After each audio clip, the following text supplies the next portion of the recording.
All right, y'all. So listen, I know by now you've probably heard of the Lakewood shooting. If you haven't, well, guess what? I'm here to inform you.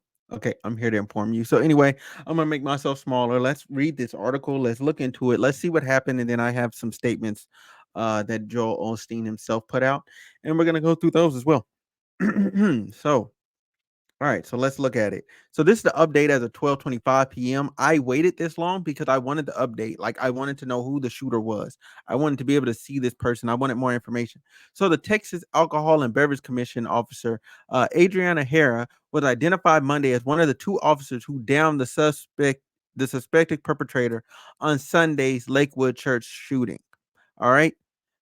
They confirmed that Herrera was working off duty as a security officer at the church when a person opened fire with a long rifle in the lobby of the building. That's insane. To take a rifle into church. How did nobody see her? That's what I want to know. How listen. Y'all look at me. Look at me. How did you not see anybody with a long rifle? What did she walk in there with a trench coat? What does she look like? Trinity from the Matrix? Like that's the only way you're gonna be able to hide a rifle. Where did she pull it from? Anyway, her and the other officer, excuse me, and the other officer responded by engaging the shooter and neutralizing the threat. Officials with the agency are working with local and state investigators to uncover more details as the motives behind the shooting. Here has been placed on paid administrative leave pending the outcome of an internal TABC investigation into the shooting. Okay, so listen, I think that's kind of bogus. Okay, I think that's kind of bogus. Of all the times they could have given an officer paid administrative leave, this wasn't one of them. All right, this wasn't one of them. She did her job, well executed her job, well executed the job. She saved numerous lives. All right, because for some odd reason, and I know y'all read that, a child got shot. All right, a 5-year-old child was shot, and they're not expected to survive. All right, the child has not been identified. Was wounded in the gunfire was exchanged with two off-duty police officers working as security. The child came into the Lakewood church with the woman. The child was transported to Children's Hospital in critical condition. All right, so listen. So listen, the thing with that child that's kind of that really fucks me up. That really fucks me up is like she really put that child in harm's way. Like the and I don't blame the officers. Like, because my thing is this: either the child and because there's an old man that also got hit as well. He's like 57 years old. So if they don't hit those two extra people, you know what I'm saying, in the exchange of gunfire, like she could have just kept killing people. You know what I'm saying? The old man is gonna be fine. He's but the child is in critical condition, and that's unfortunate. However, um, I don't know who she fired off 12 shots with a long rifle. And I don't know exactly who she hit versus who they hit. And I think that's why, I will digress. That's probably why there is an internal investigation. Because they want to know who shot who, and they can't confirm who shot who yet. But she did pull out that rifle and get the bus, and that's why they shot back. Free Palestine was written on the gun. That does not look good for the Free Palestine movement. All right. That does not look good for that. Why did she write that on there? Like, come on, man. Um, the shooter who entered the Lakewood church with a child in tow, she'd been identified as Janice and Imbo Marino, uh, previously identified as Jeffrey Escalante. Oh, this is a trans woman. Oh, okay. Dude, conservatives, this person, this the type of mess that makes you think it's a hold on, because I know y'all probably want to look.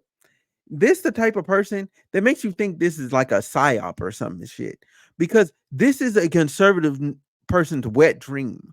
You have Free Palestine written on the gun. You have them shooting in a church. You have them being killed by the police. And then you have them being trans. Like, dude, conservative commentators are gonna eat this up, bro. They're gonna eat this the fuck up. This is bad for the Free Palestine movement. This is bad for the transgender community. It is bad. Bad, bad, bad. Because this person is now going to be labeled as a representative of you. This is bad. This is really bad, really bad, really bad, really bad. It too much. Gave them way too much. Gave them way too much.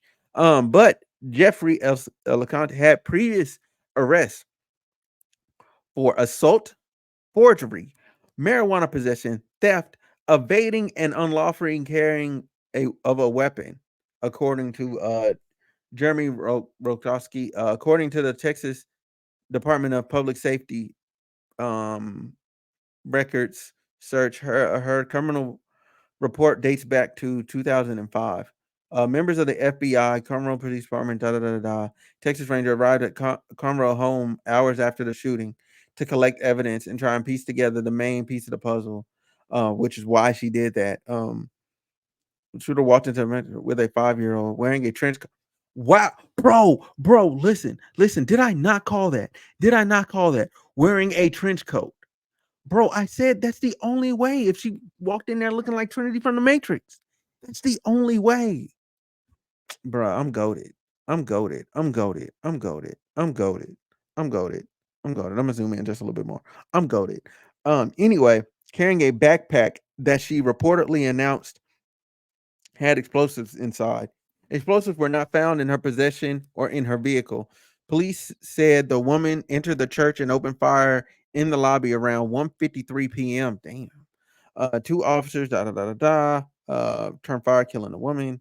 The 5-year-old boy accompanying her and the 57-year-old man were both hit by gunfire. And a 50. So I don't know if I know for sure the police probably shot the boy because the boy's right next to her. To turn a rifle and then shoot the kid is kind of wild while in a shootout. So I'm safely assuming that the police shot the kid. You know what I'm saying? Not intentionally, but they end up hitting the kid. The 57-year-old man, however, uh, I think was hit by the suspect here. It is unclear if the victims were hit by the bullets from the suspect under officers who returned fire. The child is in critical condition. Hey, listen. Let's pray for the child, okay? Let's pray for the child. Let's pray for the child. Um, like looking into whether it's a hate crime. It doesn't matter if it's a hate crime or not. The suspect is dead. The suspect is dead. Also said the shooter sprayed a substance on the ground and still unknown what the substance was. What? Who is this person, bro? Bro, who is this? Who is this? Like for real, I need to know who is this? You're spraying substances on the ground. You're shooting up a church right before the Spanish version of the service. Like, what's going on? What's going on? That's what I want to know. I want to know what's going on. That's what I want to know.